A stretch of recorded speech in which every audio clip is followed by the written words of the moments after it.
नमस्कार साथियों, आज की जो चर्चा का विषय है वो किसी पाठ्यक्रम या किसी टॉपिक से संबंधित नहीं है। आज की जो चर्चा हम लोग करेंगे वह एक बिल्कुल सामाजिक मुद्दे यानी कि एक सामान्य मुद्दे पर है और यह चर्चा प्रत्येक सैटरडे को होती है और ये कल होनी थी आपकी ये चर्चा, लेकिन किसी अपरिहार्य समस्याओं के कारण कल यह क्लास संचालित नहीं हो पाई।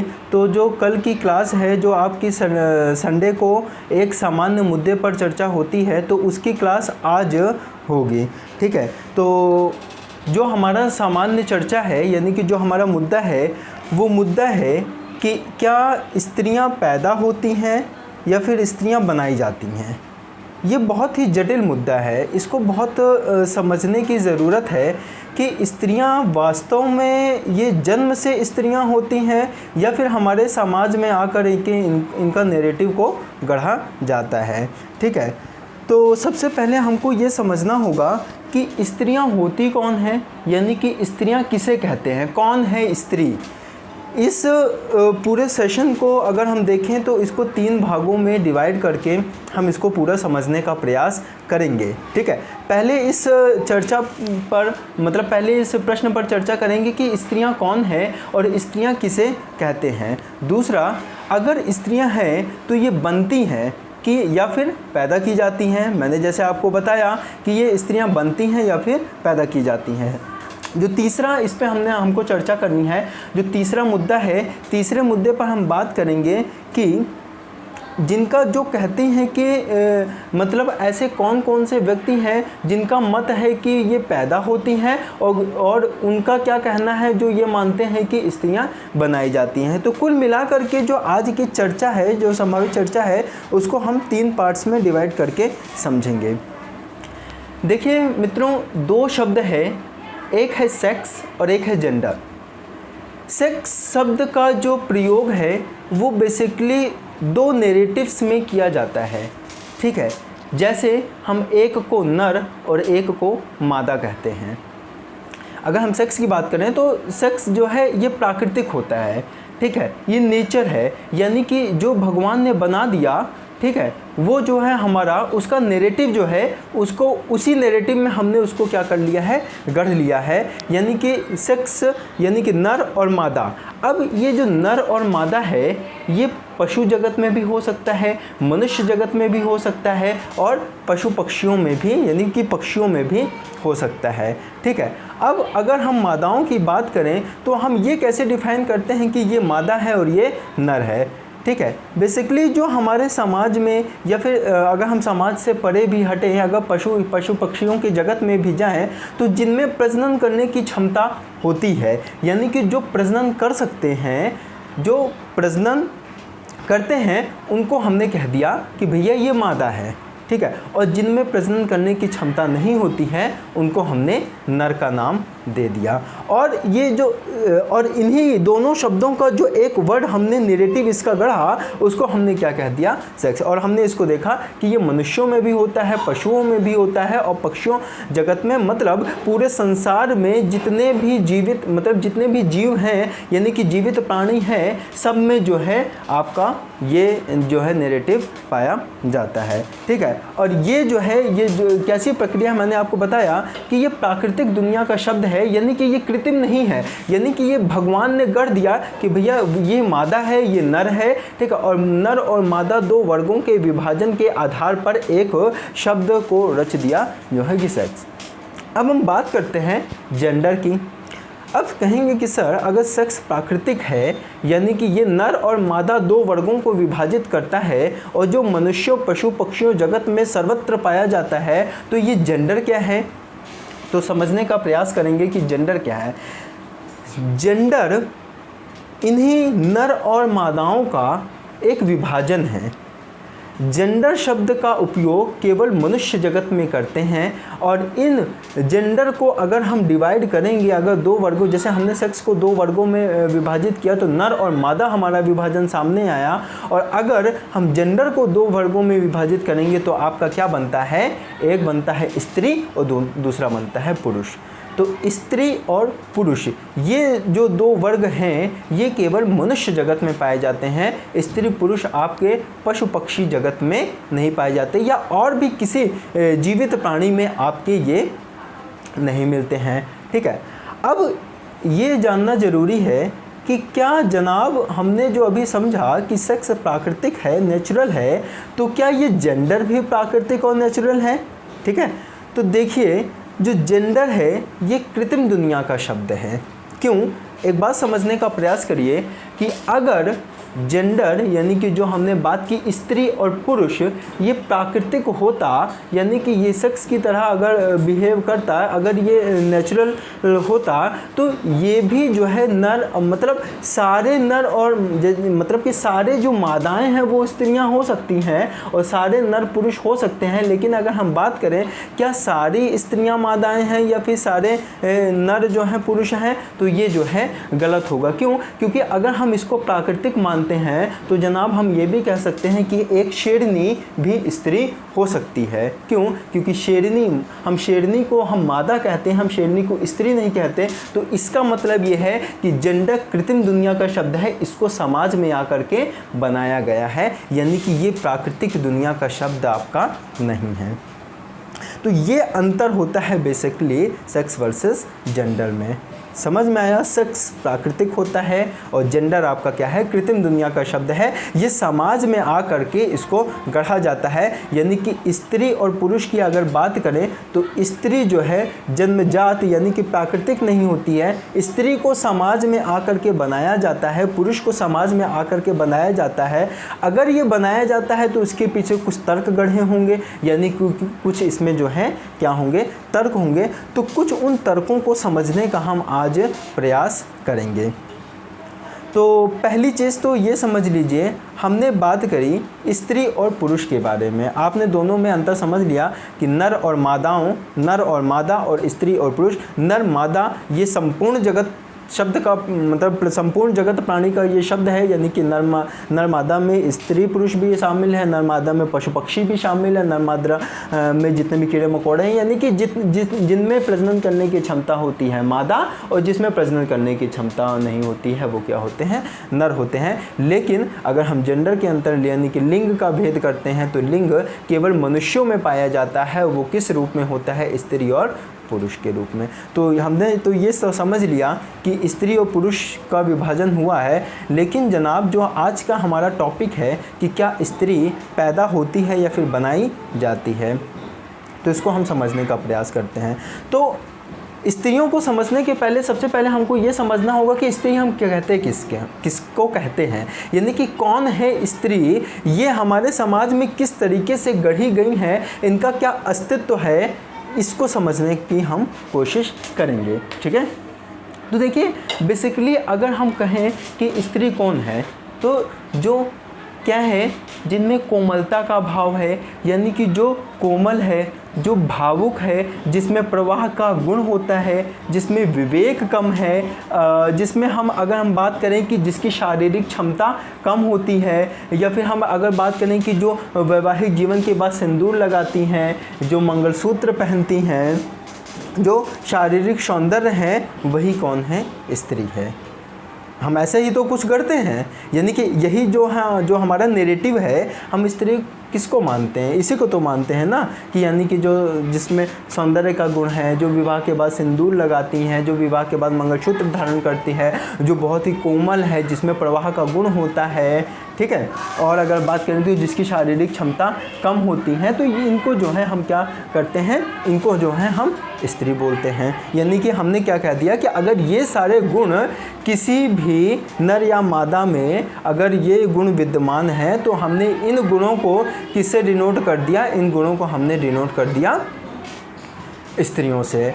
अब इसी के अपोजिट अगर हम नर की बात करें, नर तो प्राकृतिक हो गया, पुरुषों की बात करें तो पुरुष क्या है, इसी का जस्ट अपोजिट है। यानी कि जो आर्थिक गतिविधियों को जन्म देता है, जो प्रोडक्शन करता है, मतलब कि जो उत्पादन करता है, उसको हमने क्या दर्जा दिया कि ये पुरुष है। यानी कि आर्थिक गतिविधियों में संलिग्न जितने भी हमारे नर हैं उनको हमने, यानी कि मनुष्य जगत में जो है उनको हमने एक स्टेटस दे दिया कि ये कौन है, ये आपके नर हैं। ठीक है, तो नर यानी मतलब कि पुरुष हैं। तो पुरुष और स्त्रियों का जो हमने अंतर को गढ़ा है, यानी कि जो अंतर यानी सामाजिक अंतर को गढ़ा है, वो कुछ इसी आधार पर हमने गढ़ा है, यानी कि जो 5-6 प्रकार हमने बताए। ठीक है, अब हम बात करते हैं कि अगर ये स्त्री और जो स्त्री है और पुरुष है, इनका गुण समाज में आने के बाद बनता है, तो कहीं ना कहीं इसका जो एक कारण है वो क्या है, पितृसत्तात्मक व्यवस्था। यानी कि पितृसत्तात्मक, यानी पितृसत्तात्मक क्या होता है, जो ये वो देखिए 2 कैटेगरी के लोग हैं। एक जो मान रहे हैं कि स्त्रियां जो हैं वो पैदा होती हैं, यानी कि वो नेचुरल हैं, और एक कैटेगरी के, एक वर्ग के ऐसे लोग हैं जो ये मानते हैं कि स्त्रियां जो है समाज में आकर के बनाई जाती हैं। तो हमारा भारत देश क्या है, पितृसत्तात्मक है। इसमें कुछ ऐसे भी थिंकर्स हैं, यानी कि ऐसे भी कुछ विचारक हैं जो ये मानते हैं कि स्त्रियां जन्म से ही कोमल होती हैं, जन्म से ही भावुक होती हैं, मतलब इनका जो गुण है प्रवाह ना करने का, सौंदर्यशील का, ठीक है, ये सारी चीज़ें इनकी क्या होती हैं, जन्म से ही होती हैं। अगर ये ऐसा मानते हैं कि ये जन्म से होती हैं, तो ये भी मानते हैं कि जो स्त्रियां हैं वो क्या होती हैं, पैदा होती हैं। और इन्हीं जो ऐसा मानते हैं कि स्त्रियां पैदा होती हैं, और इन्हीं का हमने एक नैरेटिव कर दिया कि ये जो सिस्टम है वो कैसा है, पितृसत्तात्मक है। ठीक है, वो कैसा है, पैट्रियार्कल, यानी कि पितृसत्तात्मक। तो पितृसत्तात्मक ऐसी व्यवस्था है जो ये मानती हैं कि स्त्रियां जन्म से ही जो ये सारे गुण हैं इनके अंदर भरे होते हैं। ठीक है, अब अगर हम बात करें कि अगर हम माने कि मतलब जो स्त्रियां हैं इस पे हमें तर्क करना चाहिए। देखिए एक बात और समझिएगा, तर्क केवल कृत्रिम पर ही बनता है, कृत्रिम दुनिया पर। प्राकृतिक चीज़ों पर, यानी कि जो नेचुरल चीज़ें हैं उस पर कोई भी तर्क नहीं बनता। एक एग्जांपल के तौर पे समझिए, अगर हम कहें कि कोरोना ये प्राकृतिक महामारी है और यह कभी भी दुनिया से कभी जाएगी नहीं, तो ये क्या है, इस पे हम कोई भी तर्क नहीं कर सकते। अगर यह सिद्ध हो जाए कि ये जो कोरोना है, कोरोना महामारी है, ये जो है क्या है, प्राकृतिक है, तो इस पे कोई भी तर्क सिद्ध नहीं किया जा सकता, क्योंकि जितने भी प्राकृतिक चीज़ें होती हैं उस पर कोई भी आपका तर्क वितर्क नहीं होता। अब जैसे दूसरा एग्जांपल समझिए कि हमने जैसे कहा कि कोई भी वस्तु अगर हम ऊपर फेंकते हैं तो वो गुरुत्वाकर्षण बल के कारण क्या होती है, वो नीचे चली आती है। तो क्या इस पे हम तर्क ये गढ़ें कि हमने कोई चीज़ ऊपर फेंका तो वो ऊपर टंग क्यों नहीं गई, इस पे रिसर्च क्यों नहीं हुआ? तो ये क्योंकि तर्क की श्रेणी से बाहर होता है, क्योंकि ये क्या है, आपका जो गुरुत्वाकर्षण है ये आपका प्राकृतिक समस्या है, मतलब प्राकृतिक मुद्दे। तो जितनी भी नेचुरल चीज़ें होती हैं, जितने भी नेचुरल इश्यूज होते हैं, वो तर्क के बाहर होते हैं, तर्क की श्रेणी से बाहर। तर्क हम उसी पर करते हैं जो मानव द्वारा कृत होते हैं, यानी कि जो कृत्रिम दुनिया के मुद्दे होते हैं। अगर हमको ये पता चल जाए कि कोरोना चीन के लैब में तैयार की गई यह महामारी है, तब हम इस पे तर्क वितर्क कर सकते हैं। ठीक है, उसी तरह अगर हम ये मान लें कि स्त्रियां जन्म से ही, मतलब जो स्त्रियां जो पैदा हुई हैं इनको जन्म से ही ये सारे गुण इनमें विद्यमान थे पहले, यानी कि गॉड नेचुरल, यानी कि नेचुरल थे इनके, यानी कि नेचुरली जो है ये कोमल भाव की होती हैं, इनको परवाह करने का गुण होता है। ठीक है, ये थोड़ी सी डरपोक होती है, थोड़ी सहनशीलता होती है, थोड़ी शर्मीली होती हैं। अगर ये सारे गुण जो हैं इनके जन्म से ही आया है तो हम ये मान लें कि इस पर तर्क हम नहीं कर सकते हैं। ठीक है। तो तर्क का मुद्दा ये तभी बनेगा, आज का अगर हम तर्क करने इस पे बैठते हैं तो कहीं ना कहीं ये मान रहे हैं कि स्त्रियां जो हैं वो समाज में आकर के गढ़ी गई हैं, ये पैदा होने पर इनके जो ये सारे गुण की बात किए हैं हमने, ये गुण इनमें विद्यमान नहीं होता है। तो आइए अब उन दार्शनिकों का या उन विचारकों का हम मत देखने का प्रयास करते हैं जो ये मानते हैं कि स्त्रियां पैदा नहीं की गई हैं, स्त्रियों को बनाया गया है। जब स्त्रियां पैदा होती हैं तो वो मादा का रूप में मतलब मादा के रूप में पैदा होती हैं, लेकिन जब वो मादा से स्त्री में कन्वर्ट होती है तो कहीं ना कहीं एक बड़ा रोल उसका परिवार और उसका समाज होता है। ठीक है। तो अब हमने जैसे अभी चर्चा की कि जो स्त्रियां होती हैं वो लज्जा, सहनशीलता, शर्मीली और थोड़ी जो है भावुक सी, ठीक है, कोमल होती हैं, शारीरिक क्षमता से कम होती हैं। तो ये सारी जो है गुण जो है स्त्रियों में पाया जाता है। ठीक है। अब स्त्रियां जो होती हैं यानी कि पैदा, अगर अब ये उन लोगों का तर्क है जो ये मानते हैं कि स्त्रियां बनाई जाती हैं, उनका ये कहना है कि जो स्त्रियां हैं वो पैदा तो मादा होती हैं लेकिन बन जाती हैं स्त्री। ठीक है। अभी मैंने दोनों में अंतर बताया कि एक प्राकृतिक है और आपका एक कृत्रिम है। तो पैदा तो मादा होती हैं लेकिन बन जाती हैं वो स्त्री। ठीक है।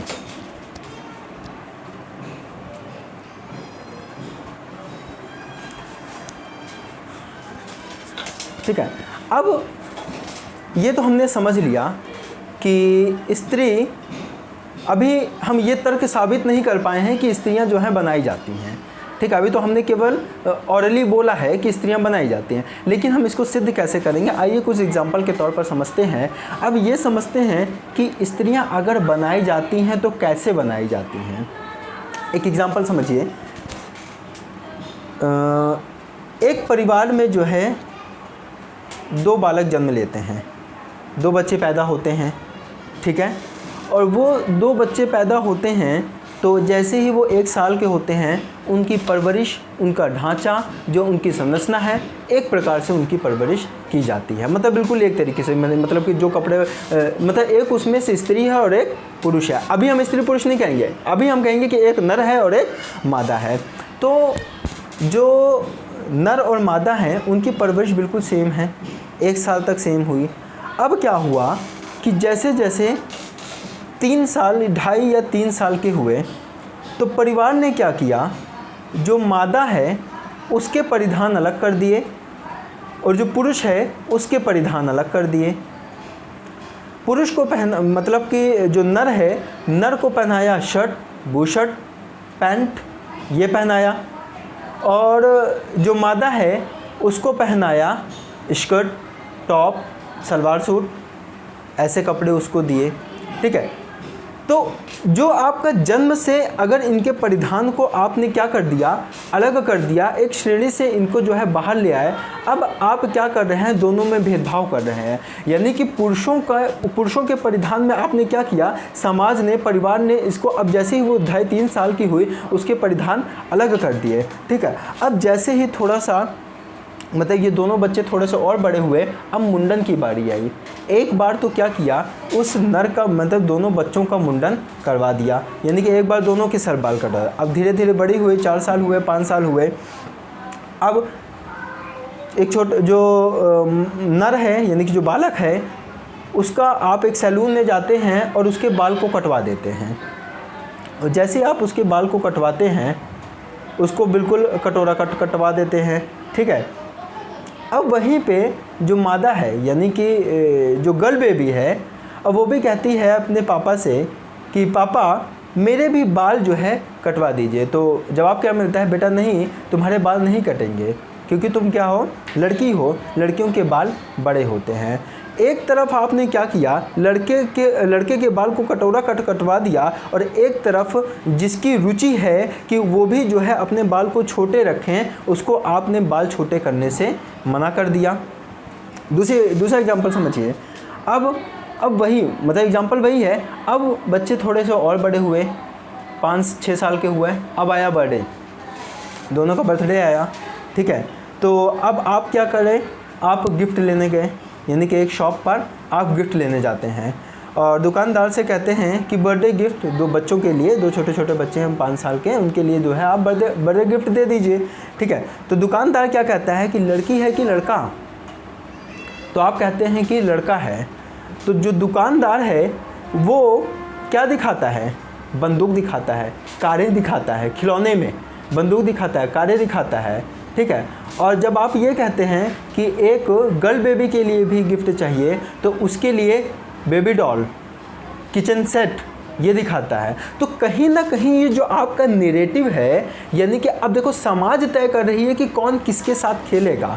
यानी कि आपने जो लड़का है, यानी कि जो बॉय बेबी है, उसको आपने बंदूक दिया, आपने उसको कार दी, और जो गर्ल बेबी है उसको आपने क्या दिया? उसको आपने दिया डॉल दिया, किचन सेट दिया। यानी कि अभी से ही उसके मन, यानी कि अग्रिम जो उसका जीवन है, अभी से ही उसको गढ़ने का प्रयास कर दिया कि आपको किचन सेट दे रहे हैं। तो अभी से बच्ची क्या करेगी? सीखेगी, और अपने अग्रिम जैसे जीवन उसको जीना है, यानी कि उसको शादी के बाद उस परिवार में जाना है और किस प्रकार से परिवार में जा करके अपने को जो है ढालना है, उसकी प्रैक्टिस वो अभी से ही करे। और आपने बॉय बेबी को क्या दिया? बंदूक दे दिया।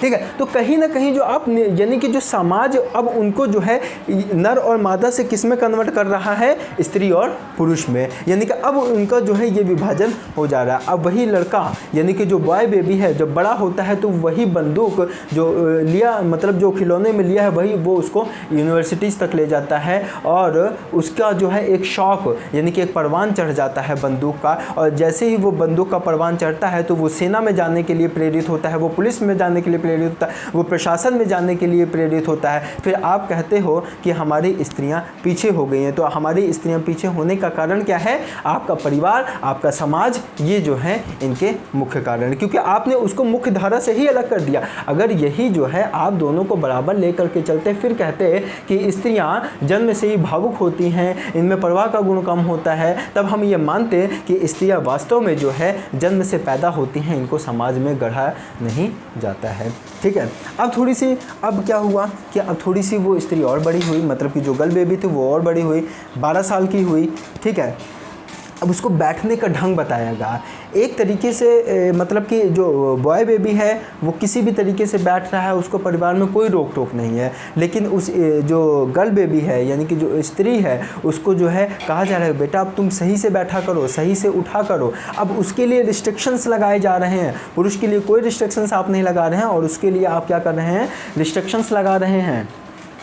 ठीक है, क्लियर है? यानी कि अब आप इन उदाहरणों से आप समझ पा रहे होंगे कि भाई शुरुआती में कोई अलग नहीं हुआ, दोनों बच्चे एक ही तरीके से पैदा हुए हैं, दोनों कोई एक जन्म से ही कोई अपना गुण लेकर के नहीं आया है, वो आकर के समाज में प्रशिक्षण के द्वारा ही जो है वो किसी भी गुण को एडॉप्ट करते हैं, किसी भी गुण को अर्जित करते हैं। ठीक है, अब जो है, अब क्या हुआ, थोड़ी सी वो लड़की और बड़ी हुई, थोड़ी सी स्त्री जो मतलब जो गर्ल बेबी थी और बड़ी हुई, 16-18 साल की मतलब हुई, और वो किसी को देखकर मुस्कुराई। तो आपके परिवार वालों ने क्या कहा कि बेटा मुस्कुराया मत किया करो, वरना आपके चरित्र पर सवाल उठेगा। ऐसी बातें होती हैं। लेकिन उसी तरीके से जो आपका पुरुष था, यानी कि जो आपका बेटा था, यानी कि बेटा पैदा हुआ, अब वो आप उससे क्या कहते हैं? बेटा सबसे हंसा करो, सबसे मिला करो, मिलजुल के रहा करो। अब आपने क्या किया? एक शर्म का भाव उसके अंदर डाल दिया। अब जब भी वो स्त्री किसी को देखती है तो सर नीचे करके वो बात करती है। अब उसको ये पता चल गया कि मुस्कुराना भी एक लज्जा के अंतर्गत आता है, यानी कि ये भी एक लज्जा का सूचक है कि अगर आप किसी को देख करके मुस्कुरा देते हैं तो ये लज्जा है। तो कुल मिलाने का जो ये आप नैरेटिव गढ़ रहे हैं, जो परिवार समाज आपको बना रहा है, तो क्या आपको क्या लग रहा है? ये आपको गढ़ा जा रहा है, यानी कि आपको बनाया जा रहा है। ये आप जन्म से लेकर के कुछ नहीं आए हैं, आप जो है यहीं पर आकर के सब कुछ सीख रहे हैं। ठीक है, तो ऐसे जो विचारक हैं उनका ये मानना है कि स्त्रियां क्या हुई, पैदा हुई। अब आपने क्या किया, लड़कियों के कान में बाली पहना दी, नाक में जो है कील डाल दी। अगर यही जो है बात पुरुषों के लिए की जाए, उनको बेशक उनको शौक़ है बाली पहनने का, नाक में कील पहनने का, तो उनको आपने मना कर दिया। यानी कि आपने क्या किया, स्त्रियों के लिए अलग व्यवस्था कर दी और पुरुषों के लिए अलग व्यवस्था कर दी। अब अगर हम शिक्षा की भी बात करें तो शिक्षा में भी आप देखिए, लड़का है, आप उसको क्या कहते हैं, इसको साइंस दिलाओ, ये विज्ञान पढ़ेगा, विज्ञान पढ़ के डॉक्टर बनेगा, इंजीनियर बनेगा, ठीक है। और उसी दूसरी तरफ स्त्री के लिए ही एक अलग से साइंस बना दिया, होम साइंस, इसको गृह विज्ञान कहते हैं। मतलब पकौड़ी चाट को बनाना आपने साइंस का दर्जा दे दिया। अब आप बिल्कुल ध्यान से समझिए कैसे जो है, जो हमारा सब्जेक्ट है यानी कि जो विषय है, वो किस प्रकार से प्रभावित कर रहा है एक स्त्री होने का और एक पुरुष होने का। साइंस पुरुषों के लिए अलग, स्त्रियों के लिए अलग, यानी कि उनको आपने क्या कर दिया, होम साइंस दे दिया। यानी गृह विज्ञान, समोसे पकौड़े, जो यूनिवर्सिटी का प्रोफेसर है वो समोसे बनवाता है और इसी को साइंस का दर्जा मान करके उसको जो है नेक्स्ट क्लास में प्रमोट कर देता है, या उसी के आधार पर उसको नंबर दे करके उसको एक होम साइंस का दर्जा दे देता है, ठीक है। तो आप कैसे कह सकते हैं कि स्त्रियां पैदा होती हैं? स्त्रियों को बनाने के लिए, स्त्रियों को कमज़ोर बनाने के लिए, स्त्रियों को भावुक बनाने के लिए, स्त्रियों को कम क्षमता को बनाने के लिए कहीं ना कहीं हम और आप जिम्मेदार हैं, यानी कि हम आप उनको गढ़ते हैं। हम इस बात को मानने के लिए बिल्कुल तैयार हो जाएंगे। हम ये भी, अगर हम ये इस बात को अगर हम मान भी लें कि स्त्रियों के जो ये सारे गुण हैं, मतलब भावुकता वाला, कोमलता वाला, डरपोक वाला, सहनशीलता वाला, ठीक है, ये जो है क्या होता है, लज्जा वाला, ये सारे गुण उनके जन्म से आते हैं, हम इस बात को मान लें। लेकिन कब, जब आप क्या करो कि अगर 2 बेबी हुए हैं, एक गर्ल और एक बॉय बेबी अगर हुआ है, तो उसकी परवरिश सेम रखो, शुरू से लेकर के अंत तक उसकी परवरिश अगर आप सेम रखो, उसके बाद बड़े होने के बाद अगर ये मतलब स्त्रियों को कमज़ोर पाओ या फिर ऐसे कुछ गुण जो हमने बताए हैं, अगर ऐसे गुण अगर उनमें विकसित होते हैं, तब हम ये मानने के लिए बिल्कुल तैयार हैं कि स्त्रियां बनाई नहीं जाती, बल्कि स्त्रियां क्या की जाती हैं, पैदा की जाती हैं, ठीक है। इस तर्क को हम स्वीकार करेंगे तो कहीं ना कहीं ये जो तर्क है वो इस तरफ झुका हुआ है, इस तरफ ज़्यादा है कि स्त्रियां बनाई जाती हैं, ना कि पैदा की जाती हैं, ठीक है। अगर हम इस पे और चर्चा करें तो स्त्रियों को आपने क्या कर दिया, अगर मान लीजिए कोई स्त्री है, वो ज़्यादा बोलती है, बोलने में वो अपने आप को सहज महसूस करती है, थोड़ा तार्किक है, थोड़ा पढ़ी लिखी है, आप क्या करते हो, आप क्या कहते हो कि जो है ये बहुत बोलती है, लड़की ज़बान लड़ाती है, ठीक है। अगर इसी के विपरीत अगर कोई पुरुष है और पुरुष जो है बोलता है, वो अधिक बोलता है, ठीक है, वो बोलने में सक्षम है, तो आप उसको कहते हो वाह कितना इंटेलिजेंट लड़का है ये। तो आपने एक तरफ स्त्री के लिए अलग से नैरेटिव गढ़ा, उसको कहा कि ये ज़्यादा बोलती है, ये ज़बान लड़ाती है, और दूसरी तरफ आपने कहा उसी पुरुष के लिए कि ये जो है क्या है, बहुत ही इंटेलिजेंट है, ये मतलब ये किसी भी तर्क को गढ़ लेता है, ठीक है। तो गुण जो है वो जन्मजात होते हैं, वो अर्जित किए जाते हैं, वो प्राकृतिक नहीं होते हैं। इसको हमने अभी बहुत सारे एग्जाम्पलों से समझा, यानी कि जितने भी गुण हैं वो प्रशिक्षण के द्वारा, यानी कि अब मान लीजिए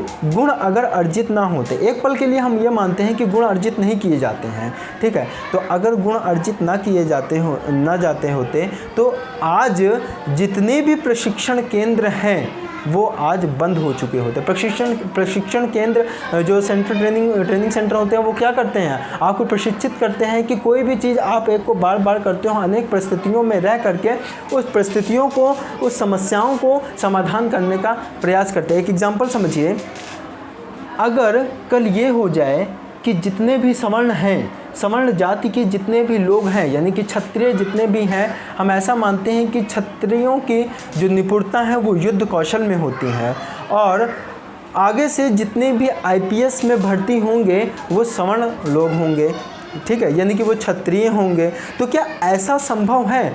हम आईपीएस के लिए क्या कर रखे हैं, एक पैमाना गढ़ रखे हैं कि पहले हम इसकी परीक्षा करेंगे, फिर उसका प्रशिक्षण देंगे। अब प्रशिक्षण में जो है हम विभिन्न मतलब बहुत से तरीक़ों को जो है अपनाते हैं। जैसे कभी कभी भूखे प्यासे दौड़ाते हैं, उनको नंगे पाँव दौड़ाते हैं, पीठ पे जो है बोरी लाद करके उनको दौड़ाते हैं। कुल मिलाकर उनको हम क्या करते हैं, प्रशिक्षित करते हैं। सेम उसी तरीके से आप जन्म से ही स्त्रियों को उनकी इन सारे कोमलता भाव वाले गुण को विकसित करने के लिए आप शुरू से ही उसको जन्म से क्या करते हैं, प्रशिक्षित करते हैं। ठीक है। हाँ, एक बात हो सकता है, मैं इस बात को मानने के लिए पूर्णतः तैयार हूँ कि जो स्त्रियों की शारीरिक बनावट होती है वो अलग होती है पुरुषों से। ठीक है, शारीरिक बनावट का भी कारण कहीं ना कहीं सामाजिक है। कैसे?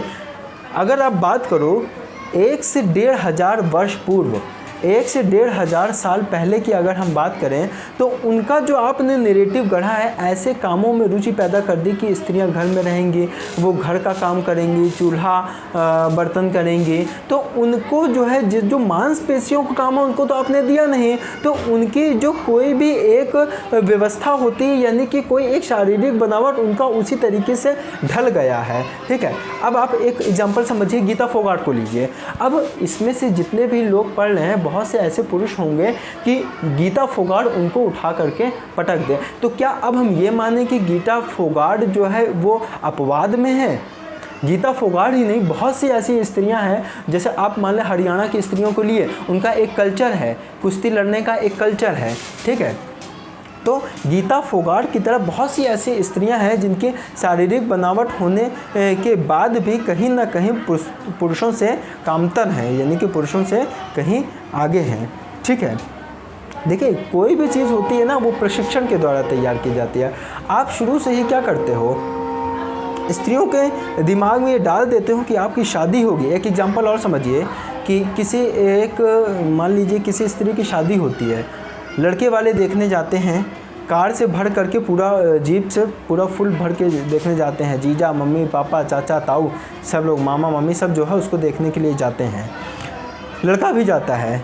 लड़की वाले के यहाँ पहुँचते हैं और लड़के के पिताजी अपनी लड़की को बुलाते हैं, चाय का कप लेकर के जो है आती हैं, और जो देखने वाले गए हैं उसको घूर घूर कर देखते रहते हैं, उस लड़की को घूर घूर कर देखते हैं।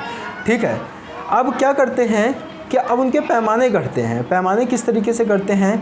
पहले मामी कहती है कि आपस में बात करते हैं, लड़की तो बहुत मतलब लड़की गोरी है, सुंदर है, तो एक खाना उनका टिक हो जाता है। मतलब अब जो उस लड़की के सिलेक्शन की संभावना थी वो थोड़ी सी अधिक हो गई। दूसरा कहता है, अब उसकी माँ कहती है, ये जितने पकवान आप देख रहे हैं, जो समोसे, चाय वगैरह सब देख रहे हैं, सब इसी ने बनाया है।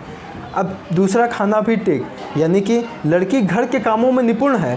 अब आपको कैसी लड़की चाहिए? पहले आपको गोरी लड़की चाहिए, दूसरा जो घर के कामों में निपुण है, दूसरा आपका कॉलम टिक हो गया है। तीसरा वहीं पे बात करता है, अब उसकी जो चाची है लड़की की कहती है, लड़की गऊ है हमारी, गऊ, जल्दी किसी से बोलती नहीं है, जो बोलो केवल उसका ही उत्तर देती है। तीसरा खाना भी टिक हो गया, यानी कि लड़की क्या है, शर्मीली है, लड़की किसी से बात नहीं करेगी। इसी तरीके से करते करते जो है उसके सारे मतलब लड़कों वाले के सारे खाने टिक हो जाते हैं, और लड़की की जो सिलेक्शन की संभावना होती है वो बदल जाती, मतलब कि बढ़ जाती है। अब उन लड़कों वालों को किस प्रकार की लड़की चाहिए था? जो अभी हमने अस्तित्व के गुण बताए, वो सारे गुण उसके अंदर विद्यमान थे, उनको ऐसी लड़के। और हमारे भारतीय समाज में हर फैमिली को, अगर हम 80% फैमिली की बात करें तो हर फैमिली को ऐसी लड़की चाहिए। तो हम क्यों ना जैसे ही स्त्री जन्म लेती है तो इस प्रकार के उसको व्यवस्था में ढाल देते हैं। तो हम क्यों ना ऐसी व्यवस्था में डाल दें, क्योंकि उसकी डिमांड ही वही है। हम स्त्रियों को कोमल क्यों ना बनाए, स्त्रियों को शर्मीली क्यों ना बनाए, स्त्रियों को, तो ये जो हम इसको इस तरीके से बनाते हैं, क्यों? क्योंकि इसकी अग्रिम जो है डिमांड है, यानी कि स्त्रियों की शादी होने के बाद ऐसा माना जाता है कि ऐसी लड़कियों को ही पसंद करेंगे। ठीक है। तो कहीं ना कहीं ये जो डिबेट है, अब आपको ये समझ में आया होगा कि जो स्त्रियां हैं वो वास्तव में पैदा नहीं होती, अस्तित्व का कोई गुण नहीं पैदा होता है। स्त्रियां जो है इस समाज में आकर उनका नैरेटिव गढ़ा जाता है और उनको जो है बनाया जाता है। ठीक है, तो अब देखिए, अगर हम वर्तमान संदर्भ में बात करें तो कहीं ना कहीं स्त्रियों का कल्चर थोड़ा बढ़ा है, यानी अच्छा हुआ है। यानी कि अगर आप पिछले 6 से 7 वर्षों में सिविल सेवा में देखिए तो सिविल सेवा में स्त्रियां टॉपर आ रही हैं। आप सीबीएसई में देखें तो करीबन 10 या 15 साल से ही ये ट्रेंड चला आ रहे हैं कि स्त्रियां ही जो है टॉपर आ रही है। तो वर्तमान समय में जो उनके कल्चर है वो कहीं ना कहीं अब जो है क्या हो रहे हैं, बदल रहे हैं। ठीक है, तो स्त्रियों को बनाने के लिए जो है एक कुटीर उद्योग है और एक एमएनसी है, मल्टीनेशनल कंपनी। कुटीर उद्योग का मतलब यहाँ पे परिवार से है और मल्टीनेशनल कंपनीज़ जो हैं, जो एमएनसी है, उसका मतलब समाज से है। तो स्त्रियाँ कमज़ोर होती हैं। स्त्रियों को कमज़ोर बनाने का जो कारण है वो पहला परिवार और दूसरा समाज है। स्त्रियाँ कोई भी गुण ले करके पैदा नहीं होती हैं। ठीक है, तो आज की जो चर्चा है इस पर जो भी आपके, मुझे पता है आज के टॉपिक पे बहुत सारे आपके प्रश्न होंगे, स्त्रीत्व से लेकर पुरुषत्व से लेकर के। ठीक है, तो जो भी समस्या है स्त्रियों पर, ठीक है, नारी सशक्तिकरण को लेकर के जो भी समस्या है, आप व्हाट्सएप के थ्रू जो है मुझे मैसेज करिए और उस मैसेज के ज़रिए मैं उत्तर देने का प्रयास करूंगा। और कोशिश करिएगा कि समस्याएं आप पूछिए, ताकि समस्याएं पूछेंगे तो उसका समाधान किया जाएगा। तो आज की चर्चा यहीं पर रोकते हैं। तो आशा करता हूं कि आपको थोड़ा बहुत यह आज समझ में आया होगा कि क्या वास्तव में स्त्रियां जन्म से ही स्त्रियां होती हैं या फिर बनाई जाती हैं। अब आपको आगे भविष्य में किस तरीके से अपने बच्चों का पालन पोषण करना है ये आपके ऊपर निर्भर है। क्या अगर कोई स्त्री पैदा होती है तो आप शुरू से ये मान के चल बैठे हैं कि हमको इसको स्त्री ही बनाना है, तो वो भविष्य में स्त्री ही बनेगी। और अगर आप ये मान करके चले हैं कि वो जो है आपको पुरुष बनाना है तो वो पुरुष बनेगी, ये आपके ऊपर निर्भर है। क्यों? क्योंकि स्त्रियों का कोई जन्मजात गुण नहीं होता है, ये आपके कृत्रिम गुण है, ये मनुष्य, परिवार, समाज के द्वारा ये गढ़ा जाता है। तो आज की चर्चा हम लोग यहीं पर रोकते हैं। आशा करता हूँ कि ये जो टॉपिक को मैंने उठाया था आज स्त्री विमर्श पर, अभी कुछ इस पर और भी चर्चाएँ करनी हैं। यानी कि जो इस्लामिक स्त्रियाँ हैं, यानी कि जो मुस्लिम कंट्री की स्त्रियाँ हैं, उन पे कुछ हम लोग चर्चा करेंगे। ठीक है, और स्त्रियों पर ही क्यों शोषण करती हैं आप जानते हैं। जैसे आप एक मान लीजिए कोई सास है, वो बहू को घर में लाती है तो वो उसी के ऊपर शोषण करती है, जबकि वो सास खुद भी एक स्त्री है। तो स्त्री, क्योंकि वो स्त्री के सारे गुण को जानती है लेकिन फिर भी उस पर शोषण कर, तो स्त्री पर क्यों शोषण करती है, संभवतः अगले संडे पर हम लोग इस पर चर्चा करेंगे। तो आज की क्लास, मतलब आज का जो टॉपिक है, सेशन क्लास नहीं है, ये सेशन है। तो आज का सेशन हम यहीं पर रोकते हैं। मिलते हैं कल इसी समय अपने पॉलिटी के साथ। धन्यवाद, नमस्कार।